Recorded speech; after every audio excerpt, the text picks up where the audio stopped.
Tu dinero en acción, episodio 76.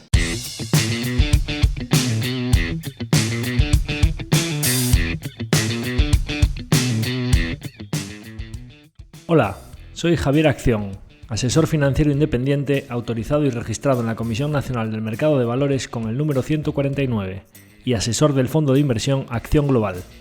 Te doy la bienvenida a Tu dinero en acción, tu podcast de inversión, donde hablaremos de manera sencilla y cercana de conceptos, métodos y alternativas para rentabilizar tus ahorros.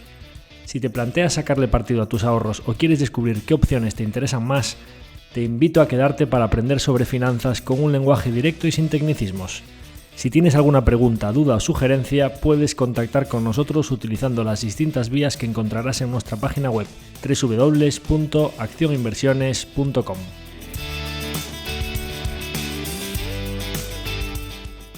El contenido de este podcast es divulgativo. Las opiniones aquí expuestas son meramente informativas y en ningún caso suponen una recomendación de inversión. Si buscas asesoramiento financiero, debes dirigirte a cualquiera de los asesores autorizados y registrados en la Comisión Nacional del Mercado de Valores.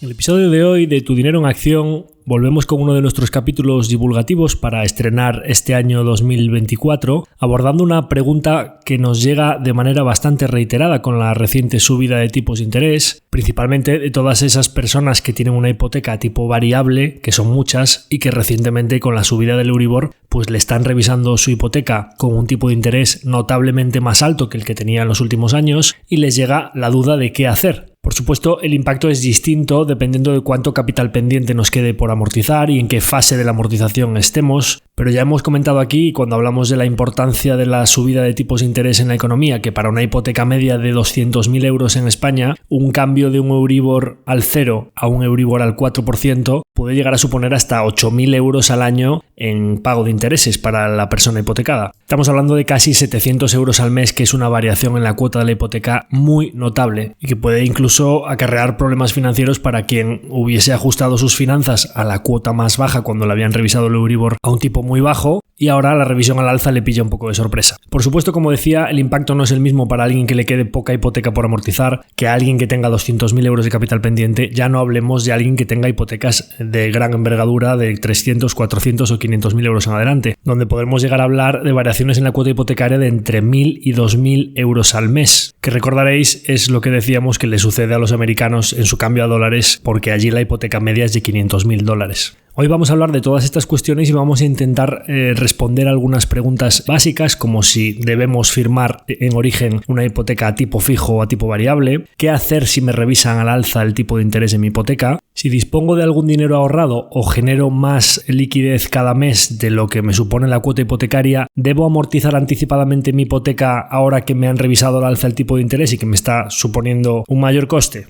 Volveremos sobre el concepto de coste de oportunidad que hemos comentado aquí aplicado a otras temáticas de inversión para valorar las diferentes alternativas conservadoras que podemos valorar como ahorradores frente a amortizar nuestra propia hipoteca. Hablaremos del concepto de endeudamiento neto o esa deuda neta que hablamos aquí muy habitualmente aplicado a las empresas, pero en este caso aplicado a las finanzas personales, sobre todo para buscar un objetivo del que no se habla muy habitualmente cuando nos referimos a las hipotecas y a la decisión de si amortizarla o no, que es la flexibilidad financiera. Entonces, yendo con ello, la primera pregunta, yéndonos a los básicos, porque posiblemente alguna persona que nos esté escuchando aún no está hipotecado y está planteándose firmar una nueva operación, y entonces se le plantea la posibilidad de elegir un tipo fijo o un tipo variable, ¿qué alternativa vemos nosotros mejor? Esta pregunta de tipo fijo, tipo variable que se hizo tan famosa por aquel vídeo viral, que bueno, pues aquellos héroes sin capa de aquel vídeo creo que le salvaron las finanzas personales a muchas familias. Espero que le haya hecho caso mucha gente a la recomendación que daban en aquel vídeo, que era bastante cómico, los personajes estos allí hablando, porque para la pregunta que nos ocupa, ellos finalmente en aquel entorno de tipos de interés muy bajos, la recomendación que daban era, por supuesto, tipo fijo. Y esa era la respuesta obvia en aquel momento. Es increíble pensar que en aquel momento, con los tipos de interés entre el el 0 y el 1% y muchas entidades financieras dando hipotecas a 30 años a tipos fijos del 0,80, es una auténtica barbaridad esa decisión por parte de los bancos financiar a sus clientes al 0,80 a plazos tan largos, que básicamente solo con que haya un poquito de inflación la hipoteca te la va a pagar la subida de los precios. Obviamente esa deuda no va a subir y el nivel de los salarios y del coste de la vida a lo largo de la vida de la hipoteca va a ir subiendo, así que menos de un 1% de coste financiero es prácticamente como financiarse gratis. Es una verdadera barbaridad por parte de los bancos y felicidades a los clientes de los bancos que decidieron aprovechar esa grandísima oportunidad. Oportunidad que surgía porque los bancos simplemente estaban viendo que ese dinero que ellos financiaban al 0,80 a ellos les estaba costando el 0 o el 0,2, es decir, que ganaban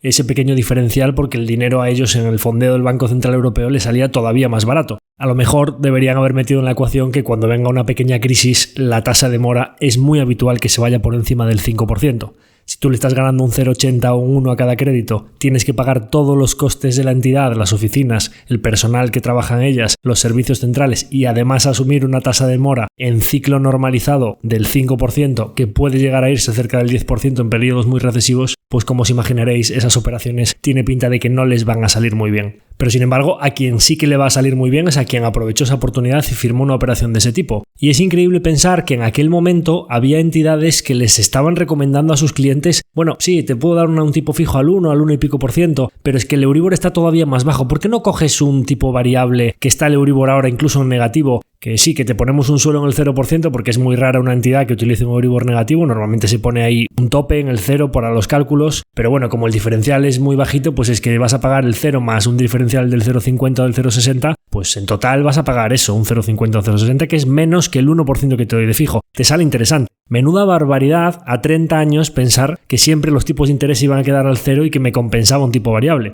No la gente que firmó ese tipo de operaciones en ese entorno de tipos a tipo variable, que a lo mejor pues no tiene los conocimientos financieros para saber lo que puede pasar con los tipos de interés a lo largo de un periodo tan largo como 3 décadas. Pero vemos claramente el conflicto de intereses que tienen las entidades financieras a la hora de hacer recomendaciones a sus clientes. Recomendaciones en las que prácticamente siempre están velando únicamente por sus propios intereses. Entonces, en ese momento estaba clara la decisión. De hecho, me alegro que todas las personas que nos preguntaron durante estos últimos años les dijésemos que se fuesen de cabeza a amarrar un tipo fijo tan bajo durante tanta cantidad de tiempo, porque tienes una seguridad brutal de que pase lo que pase, sabes cuál va a ser tu coste financiero, que además va a ser muy bajo. Pero claro, ¿qué sucede ahora? Hemos visto el Euribor irse en muy poco tiempo del menos 0,50 a más del 4%, entonces esas hipotecas al 1% o menos de tipo fijo pasaron a la historia. Estamos viendo que las diferentes entidades financieras a las que le solemos preguntar, pues están dando tipos fijos del 3, 3,5, 3,80, 4% dependiendo del caso. Entonces ahora mismo la respuesta a esa pregunta ya no está tan clara. Quien firme una hipoteca nueva, ¿cómo debe firmarla ahora mismo? ¿A tipo fijo o a tipo variable? Bien, aquí como buen gallego, así como cuando estaban los tipos tan bajos la respuesta era obvia, en este caso depende. Y depende básicamente del tipo fijo que nos estén dando frente a nuestra estimación de lo que va a suponer el tipo medio a lo largo de la vida de la hipoteca, y no en base a lo que son ahora mismo los tipos, ni tampoco a lo que han sido en el extremo bajo o en el extremo alto, sino a lo que es un promedio razonable de lo que han sido los tipos de interés en los últimos 20 años. Vamos a explicar esto con ejemplos, que siempre es la mejor manera de entenderlo. Vamos a asumir que los tipos de interés al 14-15% que vieron nuestros padres a finales de los 70 y principios de los 80, en un periodo en el que estaban empezando a incorporarse a consumo y a compra de vehículos y viviendas todos los nacidos en el baby boom, un periodo hiperinflacionista y además pues concretamente en España con la peseta, que era pues un país emergente y una divisa con riesgo de devaluación constante, pues en los mercados desarrollados en los que vivimos hoy y además con una divisa relativamente fuerte como el euro, que se parece más al marco alemán que a la peseta,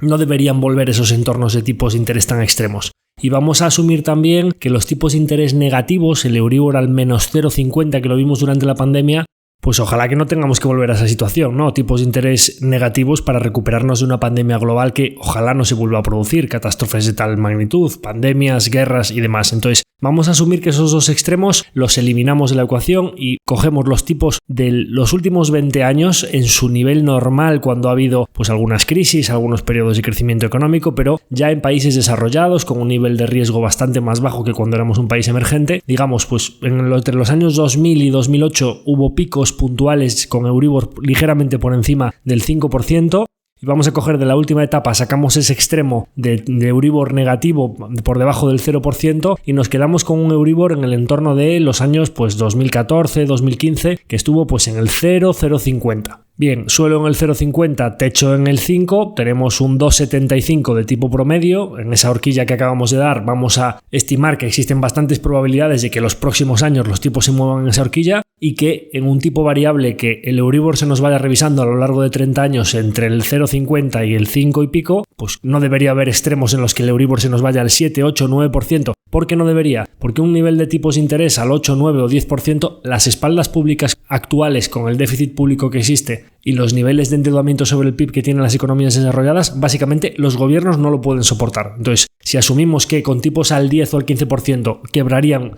muchos gobiernos desarrollados, vamos a descartar esa opción porque si eso sucede, lo que menos nos va a importar es nuestra hipoteca. Y también vamos a asumir que tipos de interés negativos es algo muy extraordinario que esperemos que no tenga que volver. Y es que además, aunque volviese, revisando vuestras condiciones económicas en el contrato de hipoteca que habéis firmado con vuestras entidades financieras, la gran mayoría de entidades financieras se cubren de esos posibles escenarios poniendo un suelo en el 0%. Con lo cual, si tenemos un suelo en el 0 y parece que durante los últimos 20 años en escenarios normales el techo ha estado en el 5%, pues vamos a movernos en esa horquilla razonable de un 2,5, 2,75% de referencia razonable para el Euribor a lo largo de una hipoteca de varias décadas de ahora en adelante. Bien, pues si consideramos que ese va a ser nuestro tipo medio firmando un variable, ya tenéis vuestra respuesta. Si consigues un tipo fijo más bajo que el 2,5, vamos a decir, más bajo que el 2,75, 2,40, 2,30, 2%, agárrate al tipo fijo. Parece que vas a terminar ahorrando a lo largo de lo que sería una vida promedio de la hipoteca, partiendo de la base de que los intereses importan mucho más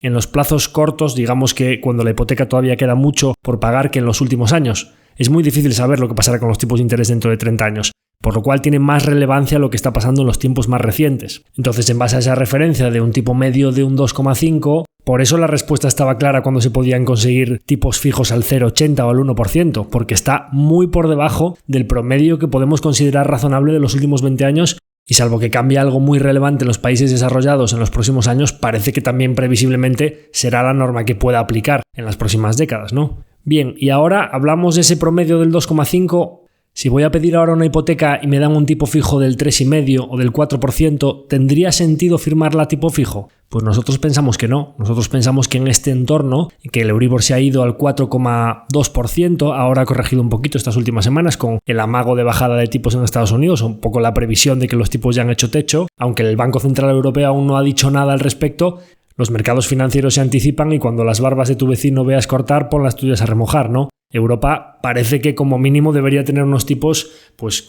a falta de una unión fiscal, una gran diferencia en el crecimiento económico de los países del norte y los países del sur, Alemania entrando ya en una recesión técnica y con muchos problemas en industria, que será otro tema del que deberíamos hablar en algún momento, sobre todo las compañías automovilísticas, lo atrasadas que están en su transición al coche eléctrico y la gran cantidad de empleos que dependen en Alemania de este sector, pues previsiblemente Europa como mínimo tendrá que tener los tipos como Estados Unidos, si no más bajos. Entonces pues el Euribor ya empieza a anticiparse y estos últimos días ya estábamos viendo datos en torno al 3,5, 3,6%. En todo caso, un 4 y pico que hemos llegado a ver últimamente está bastante cerca del pico histórico de los últimos 20 años del 5%. ¿Tiene sentido amarrar un tipo fijo en esos momentos? Nosotros pensamos que no, que tienes potencial de ganancia, aunque cojas un tipo variable y el primer Euribor que te cojan como referencia sea cercano a un 4, en las posibles sucesivas revisiones, a lo mejor algún año te lo revisan al 5, al 4, al 4,5, pero es bastante probable que a lo largo de 30 años tengas revisiones al 2 o al 2,5 o al 3, como hemos visto, ¿no? Entonces, tu tipo medio a lo largo de la vida de la hipoteca es bastante probable que si hemos calculado que la referencia debería ser en torno a un 2,5, pues que termines ahorrándote dinero con el variable frente a amarrar un tipo fijo al 3,5 o al 4% que podrías amarrar ahora mismo. Entonces, hasta ahí la respuesta de voy a firmar una hipoteca nueva, tipo fijo o tipo variable. Pero si yo ya la tengo firmada, ¿qué tengo que hacer en caso de que varíen muy fuerte los tipos de interés? Vamos a decir los diferentes supuestos. Empezamos por los dos casos más sencillos. Tengo firmada una hipoteca tipo fijo y la tengo firmada a un tipo fijo muy bajo y suben fuerte los tipos de interés. ¿Qué tengo que hacer? Dar saltos de alegría y darme la enhorabuena por lo que firmé. No tenemos que hacer nada más. Ahora, tenemos un tipo fijo alto firmado y caen mucho los tipos de interés en el mercado. Lo que debemos hacer es acudir a nuestra entidad para intentar negociar un tipo fijo más bajo. Cuanto más bajo sea, mejor. Y siempre debemos tener en cuenta los costes de la novación, tanto la comisión que le deberemos pagar al banco por novar esa hipoteca, como los costes notariales de firmar otra escritura hipotecaria, pero previsiblemente si nos quedan bastantes años por delante para amortizar la hipoteca, la diferencia entre a lo mejor tener un tipo fijo del 3,5% o del 4% y que de repente se vuelvan a ir en algún momento los tipos, como ya acaba de pasar, al 1% y que podamos negociar un 1,5% con nuestra hipoteca, por supuesto ya os anticipo que vuestra entidad no va a tener ningún interés en ofreceros esa alternativa, pero quien puede ofreceroslo es otra entidad en esos momentos en los que hay mucha liquidez y que están haciendo acciones comerciales para crecer su negocio hipotecario y demás, podéis conseguir un tipo más favorable en otra entidad y llevaros la hipoteca. Entonces, eso es lo que deberíamos hacer y ya dejar ese tipo fijo amarrado bajo para toda la vida de la hipoteca. Pero vamos ahora a los dos casos más comunes y quizá un poquito más complejos, porque los que acabo de decir ahora, cuando tienes un tipo fijo parece bastante obvio intentar que ese tipo fijo lo bajes cuando bajan los intereses de mercado, pero la gran mayoría de la gente a la pregunta que se enfrentan es cuando tienen una hipoteca a tipo variable y se produce una variación muy fuerte en los tipos de interés.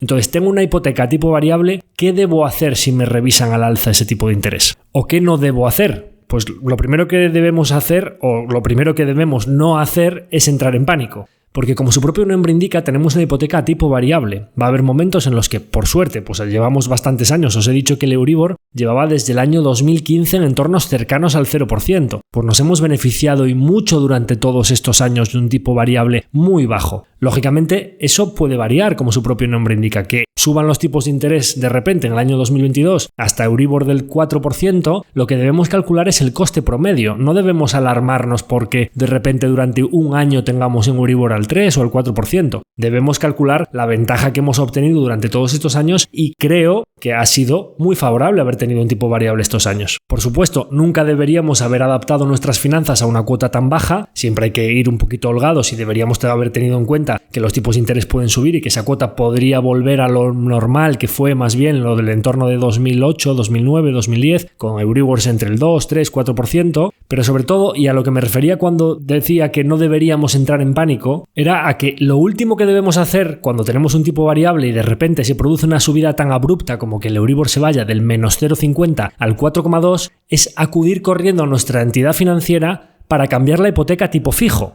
Y diréis, ¿a quién se le ocurre hacer eso? Pues a mucha gente. Resulta que recientemente, hablando con una de las entidades de banca comercial, porque nosotros solo hacemos inversión y tenemos algunas entidades cercanas y gente que conozco, que pues cuando alguien nos pregunta, Javier, pues necesito una operación de financiación o pues tenemos diferentes alternativas, hay veces que utilizamos nuestro propio fondo como pinoración para evitar que tenemos muchas soluciones, ¿no? Pero en algunos casos pues es una hipoteca al uso de una persona que tiene su nómina, etcétera, entonces pues le decimos, oye, pues habla con fulanito o fulanita que lo conocemos y que te va a tratar bien porque son conocidos nuestros y les mandamos habitualmente clientes. Y hablando con una de estas personas que trabaja en una entidad de banca comercial, directora de una oficina de banca de aquí de Coruña, me decían, es que no paramos de hacer novaciones de gente que está cambiando tipos fijos a tipos variables ahora con los tipos en máximos en el 3,5-4%. Y yo le preguntaba, ¿cómo? ¿Que están cambiándose a un tipo fijo después de una subida del Euribor de 4 puntos en el plazo de un año y poco? Sí, pues la gente le ha entrado miedo de que se vayan los tipos al 6, al 7 o al 8% y quieren dejar amarrado ya un tipo al 4%. Eso es una auténtica barbaridad. Eso es como ir con el pie cambiado cuando sube muchísimo la bolsa a comprar y cuando de repente empieza a caer la bolsa vender porque piensas que te has equivocado y demás. Eso es lo último que hay que hacer. Hay que tener los pies en el suelo y la cabeza muy fría, saber que nos hemos beneficiado durante mucho tiempo de un tipo muy bajo y que ahora puntualmente está un poquito más alto. No debemos hacer nada porque nos revisen la hipoteca al alza. Ahora hablaremos de la posibilidad de amortizar esa hipoteca si tenemos liquidez. Pero lo último que debemos hacer es acudir corriendo a la entidad financiera para cambiarnos a un tipo fijo después de que ese tipo fijo haya subido mucho en un plazo de tiempo tan corto, ¿no? Por supuesto, en el caso contrario, que aún no se ha producido, pero veremos si se puede llegar a producir de nuevo, quien haya firmado un tipo variable en estos entornos del 3 o del 4% y tenga sus primeras revisiones de Euribor al 3, 4 más diferencial, por supuesto, si en algún momento, y esto es una nota que debemos dejarnos puestos en la nevera para los próximos años, un clip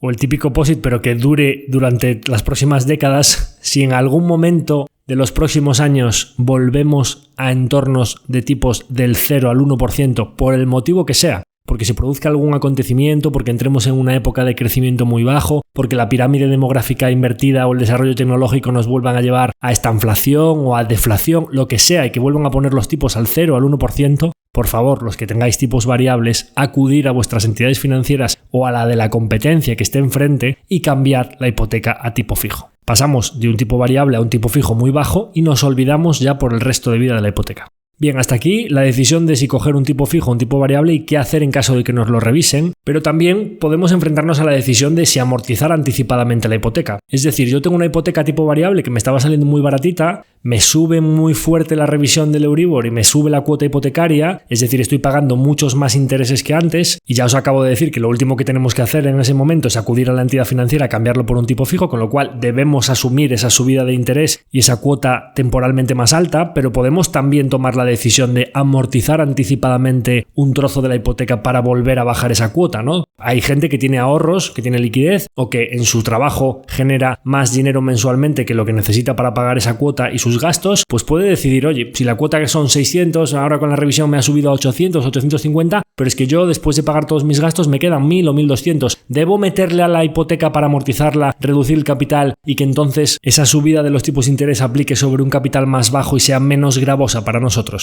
Bien, esta es una pregunta muy recurrente y es la clave del episodio, y para responderla debemos volver sobre el concepto del coste de oportunidad. Y el concepto de coste de oportunidad lo hemos explicado aquí en diferentes episodios refiriéndonos a otro tipo de inversiones, ¿no? A cuando pasan diferentes trenes y hay pues diferentes compañías a precio muy atractivo y tienes que asignar el capital disponible que siempre es limitado a una u otra alternativa y debes escoger a qué tren te subes y cuáles dejas pasar, tratando de elegir, como su propio nombre indica, las mejores oportunidades posibles y asumiendo el coste de dejar pasar otras oportunidades. Bien, esto aplica exactamente cuando decidimos amortizar una hipoteca, porque claro, cuando los tipos de interés están muy bajos y nosotros decimos no me interesa amortizar mi hipoteca porque ahora mismo con un tipo de interés al 0 o 1% estoy pagando muy poquitos intereses, pero esto tiene una doble vertiente, una doble cara de la moneda, y es que los tipos de interés afectan para todos, no solo para los endeudados, también afectan para los ahorradores. ¿Y con esto qué quiero decir? Que la liquidez que nosotros tengamos, los ahorros que tengamos disponibles, van a estar rindiendo muy poco. Posiblemente no nos estén remunerando nada por ese dinero, es decir, la deuda no nos cuesta, pero los ahorros tampoco nos están produciendo.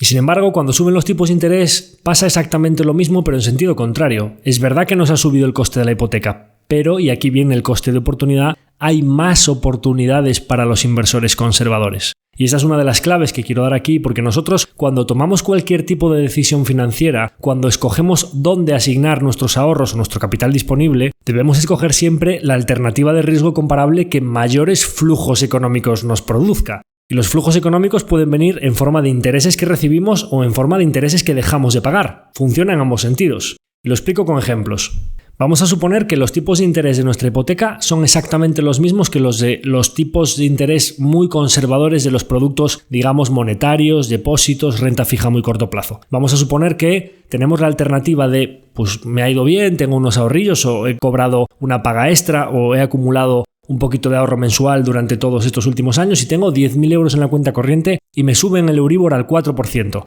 Yo puedo decidir usar esos 10.000 euros para amortizar anticipadamente la hipoteca. Hago aquí una pequeña nota al pie, importantísimo que cuando firméis una hipoteca, y luego iremos sobre el concepto de flexibilidad, cuando firméis las condiciones de la hipoteca es muy importante, iba a decir que solicitéis, podéis incluso llegar a exigir, porque es algo que dan la mayoría de entidades, con lo cual es algo muy realista que lo podáis conseguir, que os den comisión de amortización total o parcial anticipada 0%. Es decir, que si tú decides amortizar un trozo del capital o el total de capital anticipadamente, es más fácil conseguir en la amortización parcial un 0% que si quieres amortizar un trocito de la hipoteca no te cobren nada. Normalmente por la amortización total el banco, como le vas a cancelar toda la operación antes de tiempo y eso a ellos les supone una pérdida de intereses bastante considerable, la amortización total sí que puede tener algo de comisión. Es tan fácil como, si quieres amortizar total, amortizar el 99% de la hipoteca y dejar que caiga la última cuota al mes correspondiente y listo, pero que en general consigáis que la amortización parcial anticipada sea del 0%. Si asumimos que tenemos ese tipo de condiciones, la decisión de utilizar esos 10.000 euros para amortizar la hipoteca no tiene otro coste, no tiene ninguna comisión asociada y el ahorro que nos va a producir es del 4% que tenemos nosotros de interés. Vamos a asumir siempre que el 4% ya es la referencia que hemos cogido, el Euribor en la última revisión que me han hecho, más el diferencial, ¿de acuerdo? Es decir, que el total de coste financiero para mí de la hipoteca es del 4%. Bien, pues las cuentas no son demasiado complicadas. Esos 10.000 euros a mí me van a producir un ahorro en forma de menor pago de intereses de 400 euros al año durante el resto de la vida de la hipoteca. Está claro, ¿no? Parece la respuesta obvia. Bueno, pues no, hay una pequeña trampa. De 400 euros al año, mientras que el Euribor lo tenga al 4%. Posiblemente cuando haya revisiones en ese Euribor, en algún momento me lo revisen al 3 o al 2. Recordemos que tenemos un tipo variable, con lo cual no son siempre 400 euros al año. A lo mejor en el año 5 son 200, en el año 10 pueden llegar a ser 100. Pero este primer año parece como bastante tentador la posibilidad de ahorrarnos esos 400 euros. Bien, dejamos esa información ahí en el cajón de que tenemos un flujo, o lo que sería lo mismo, un ahorro de un flujo negativo, porque no vamos a tener que pagar esos 400 euros. No es que nos entren, pero el efecto en nuestras finanzas personales es exactamente el mismo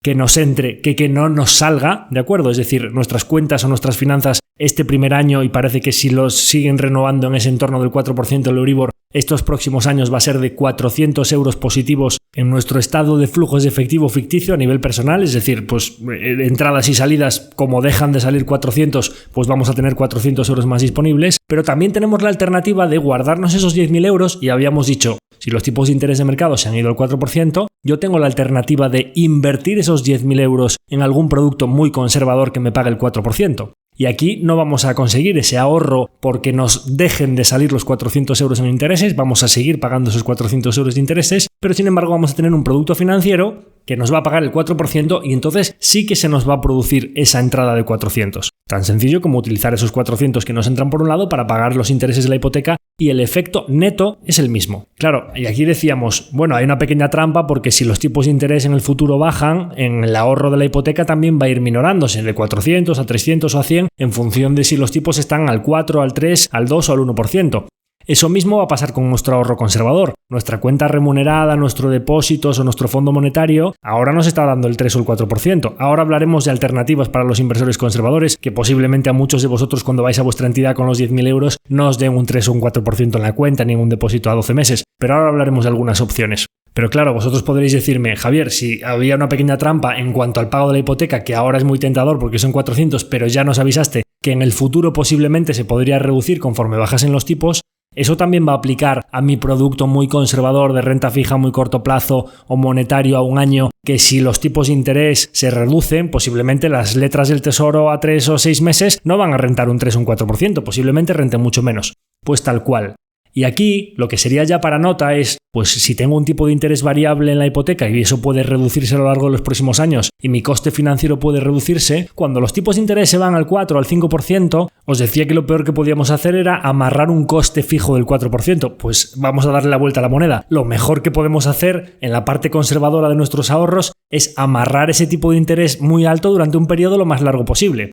Lo pongo como siempre en ejemplos. Si nosotros tenemos una hipoteca que nos quedan a lo mejor 10 o 15 años por pagar un tipo variable que ahora mismo está en el 4% y existe la posibilidad, decimos que el pico estuvo en el 5%, de que pudiese reducirse los próximos años, parece que sería un movimiento bastante inteligente con nuestros ahorros, la parte líquida, conseguir un tipo fijo del 4 o del 5% durante 10 o 15 años. Comprar un bono del tesoro a 10 años al 5% de un país muy serio que sepamos que no va a entrar en default y que nos va a estar pagando un cupón del 4 o del 5% mientras nuestra deuda tiene un tipo variable que puede llegar a reducirse. Pero yo en mis ahorros ya tengo amarrado un tipo fijo que me pueden pagar un interés más alto. Con lo cual tenemos asegurados unos tipos bastante altos para nuestros ahorros y sabemos que la hipoteca ahora está en un coste alto, pero puede ser que se reduzca a lo largo de la vida. Con lo cual, si hacemos el flujo de entradas y salidas, así como 4% a un año y 4% a un año en la hipoteca y en el fondo monetario o en el depósito se anulan y el efecto es neto, si yo amarro un tipo de interés fijo y elevado durante un plazo más largo y luego el coste financiero de la hipoteca va cayendo, el flujo positivo y negativo de entradas y salidas ya no es neto cero, sino que es bastante positivo a mi favor, con lo cual esa sería la alternativa idílica, digamos, ¿no? Pero vamos a asumir que el tipo de interés y el plazo es el mismo, es decir, que no podemos aprovecharnos de amarrar unos tipos a plazos más largos en nuestros ahorros que los de la hipoteca, sino que, digamos que en igualdad de condiciones, ¿qué alternativas tienen los inversores conservadores que tienen una hipoteca a tipo variable y que recientemente les han subido los tipos de interés para que sus ahorros, en vez de destinarlos a la alternativa más fácil, quien no se quiera complicar la vida,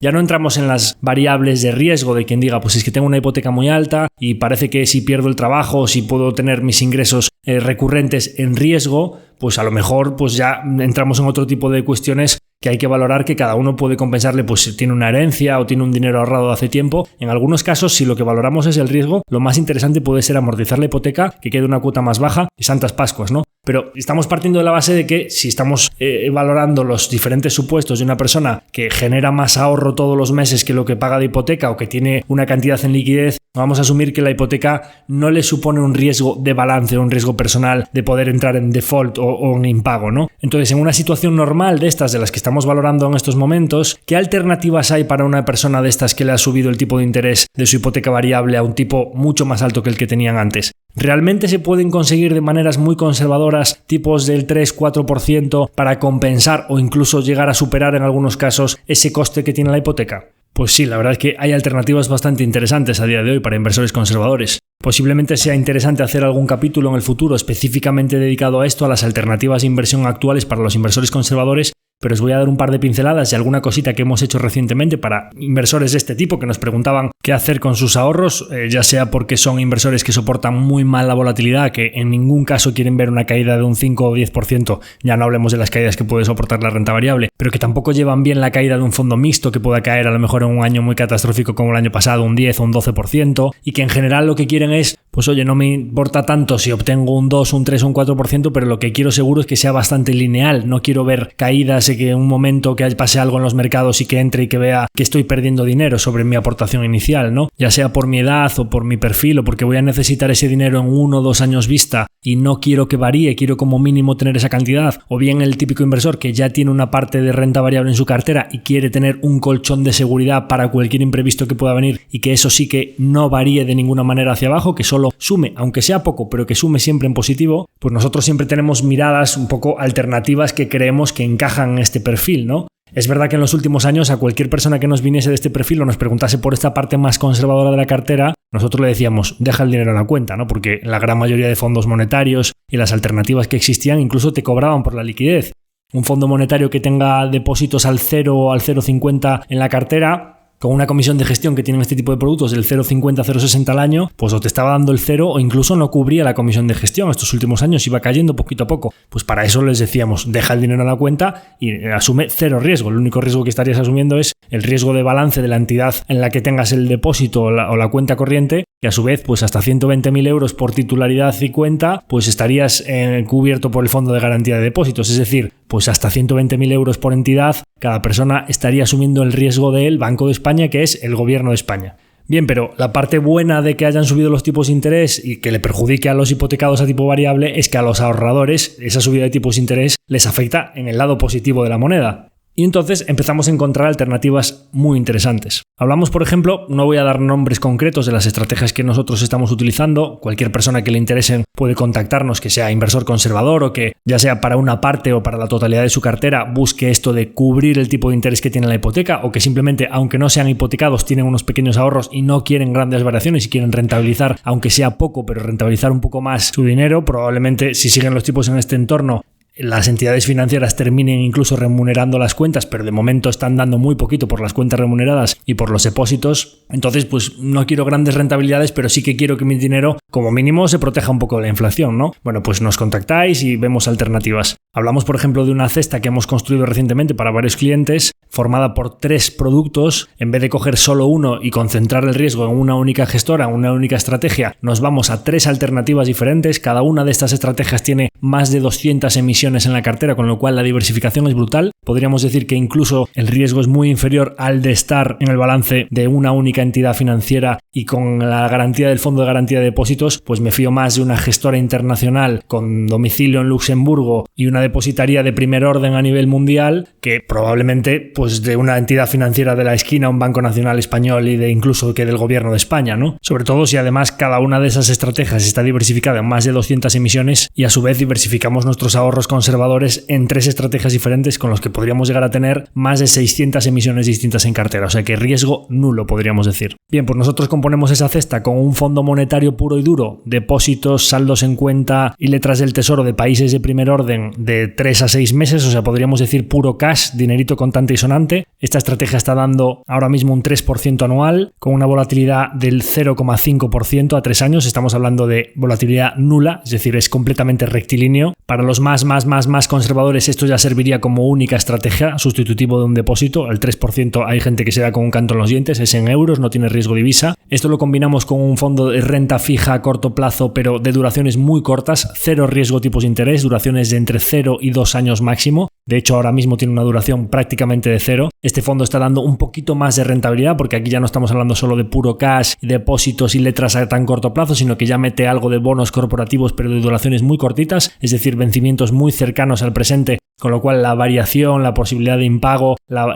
sensibilidad a tipos de interés es prácticamente nula. Aquí estaríamos hablando de que este fondo está dando 4% anual con volatilidades del 1,1% a 3 años, es decir, como el primero, muy rectilíneo, pero aquí tenemos un poquito más de esteroides en la rentabilidad. Y por último, para los inversores que son muy conservadores, pero que no en la totalidad de su parte conservadora, pero sí en una pequeña pata de esa cesta conservadora puede permitirse asumir volatilidades, digamos, del 6-7%. Oye, que un año catastrófico como fue el año pasado, o como fue el COVID, o como fue 2017, años muy malos para la renta fija, pues en el peor de los casos pueda tener caídas del 6-7% y después, a continuación de una caída de esas, te hace un más 12 el año siguiente. Hablamos de un fondo que en retornos anualizados a más de 10 años está dando un 7%. Es verdad que con volatilidades un poquito más altas que los puro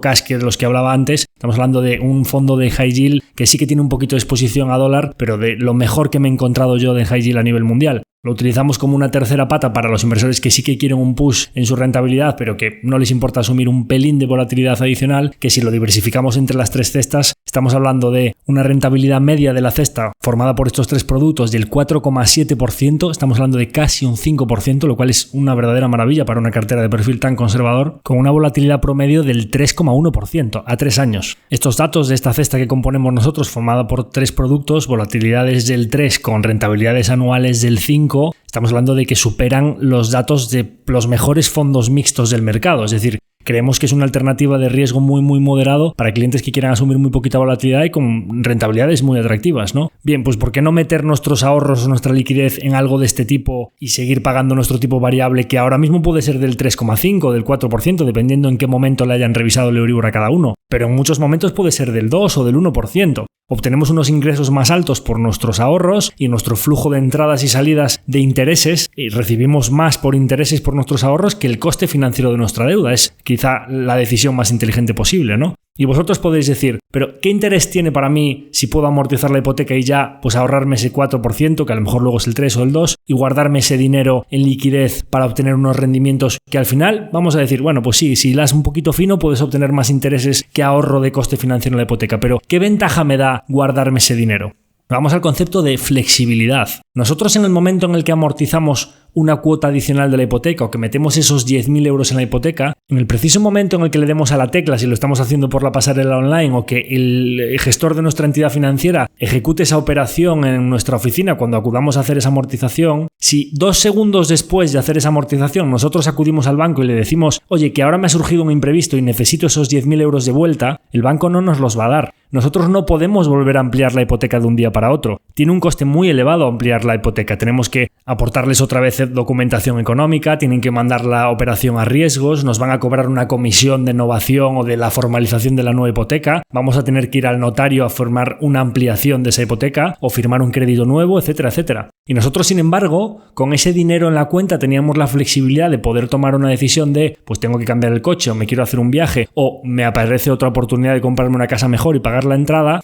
Sin embargo, si nosotros los utilizamos para amortizar nuestro endeudamiento neto, y esto es un concepto importantísimo que quiero compartir con vosotros, aquí los que me hayan escuchado hablar de empresas, hablamos muy habitualmente del concepto de deuda neta. ¿Qué es esto de la deuda neta, no bruta? Pues yo puedo tener una financiación de 100.000 euros con una entidad financiera, pero si yo tengo 30.000 en la cuenta, mi deuda bruta son 100.000, pero mi deuda neta no son 100.000, son 70.000, que es la diferencia entre los 100.000 y los 30.000 que yo tengo disponibles. En las empresas esto es un concepto muy recurrente. La gran mayoría de empresas, como quieren tener este concepto de flexibilidad financiera, pueden tener una serie de financiaciones, ya sean pólizas de crédito dispuestas o deuda a más largo plazo, lo que sea, o bonos emitidos en el mercado por una cantidad bruta, pero tienen cash efectivo y equivalentes al efectivo, es decir, liquidez o activos monetarios a corto plazo muy disponibles por un importe que netea esa deuda bruta para llegar al resultado resultado final de deuda neta. Hay empresas incluso, nosotros tenemos bastantes en cartera, que tienen más liquidez disponible que deudas con los bancos. Entonces tendrían deuda neta negativa, que es lo mismo que decir tengo efectivo positivo, ¿no? Pues este concepto hay que llevarlo a las finanzas personales. Nosotros realmente la deuda que tenemos con las entidades financieras es la hipoteca que nos quede por pagar menos el saldo que nosotros tengamos disponible en cuenta corriente, en depósitos, en productos muy conservadores.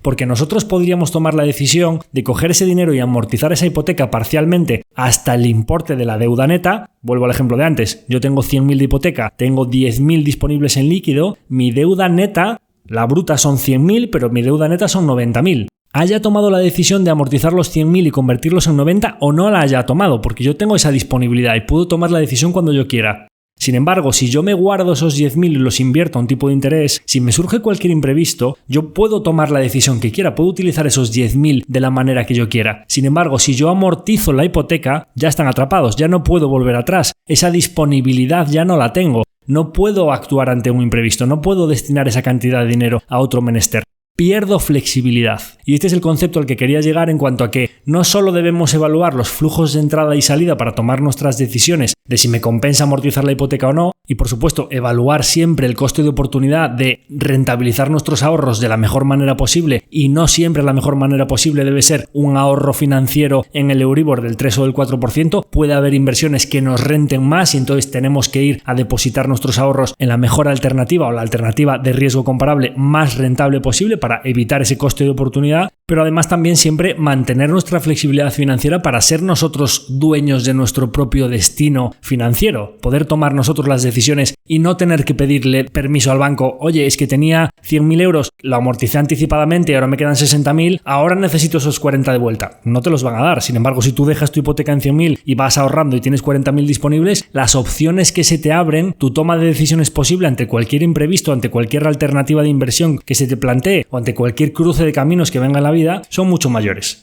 Y esto es impagable, es decir, la posibilidad de tomar tú las decisiones sobre tus propias finanzas y no que las tome una entidad financiera tiene un valor incalculable. Así que, recapitulando un poco los mensajes clave del episodio. ¿Tipo fijo o tipo variable? Depende. Cuando los tipos estén altos, cógete un tipo variable y ya deja que bajen. Cuando los tipos están muy bajos, amarra un tipo fijo. Por supuesto, si se producen variaciones muy importantes a lo largo de la vida de la hipoteca, no entrar en pánico. Si tenías un tipo variable y los tipos de repente caen, intenta cambiarte a un tipo fijo y amarra un tipo fijo por toda la vida de la hipoteca. Si tenías un tipo variable y de repente suben mucho los tipos, tranquilidad, has estado aprovechando durante mucho tiempo de unos tipos muy bajos, es normal que temporalmente tengan unos tipos más altos. Por supuesto, si tienes liquidez disponible, tienes que evaluar tus posibilidades. Puede ser que una de las mejores posibilidades sea amortizar la hipoteca anticipadamente y ahorrarte ese interés, o puede ser que una de las mejores posibilidades sea invertir ese dinero en vez de en tu hipoteca en unos activos conservadores que te renten igual o mejor que esa hipoteca y que obtengas unos flujos positivos. Y sobre todo, mantengamos la flexibilidad. No nos cerremos a posibilidades futuras de inversión, de gasto, de utilización de ese dinero, amortizando una hipoteca, porque una vez que la hayamos amortizado va a ser muy difícil volver atrás, y mantengamos liquidez disponible. Pensemos siempre en el concepto de endeudamiento neto. Nuestro patrimonio conjunto es el ahorro total y los activos financieros que tengamos menos la deuda. Esa realmente es nuestro endeudamiento neto, y tener mucha liquidez disponible, sobre todo si está rentabilizándose a una buena tasa, nos da mucha flexibilidad para tomar decisiones en el futuro. Y por supuesto, si os surge cualquier duda al respecto de estos temas, porque nosotros al final somos asesores financieros y nos dedicamos a asesorar un fondo con claro foco en renta variable, y la mayoría de personas cuando nos escuchan dicen no, pues esto no es para mí porque no invierto en renta variable, o sí, pues una pequeña parte, pero no puedo hablar con ellos para la parte conservadora, o no, pues soy un pequeñito ahorrador y tengo mi hipoteca y no sé qué hacer. Consultadnos sobre todos estos temas, os podemos echar una mano, y además es que nosotros ni cobramos por consultas ni muchísimo menos, siempre vamos a deciros lo que nosotros haríamos con nuestras propias finanzas si nosotros estuviésemos enfrentándonos a esa decisión del tipo fijo, del tipo variable, amortizar la hipoteca o no amortizarla, si nosotros estuviésemos haciendo una cartera conservadora para nuestros propios ahorros, o para mi padre o para mi hermano.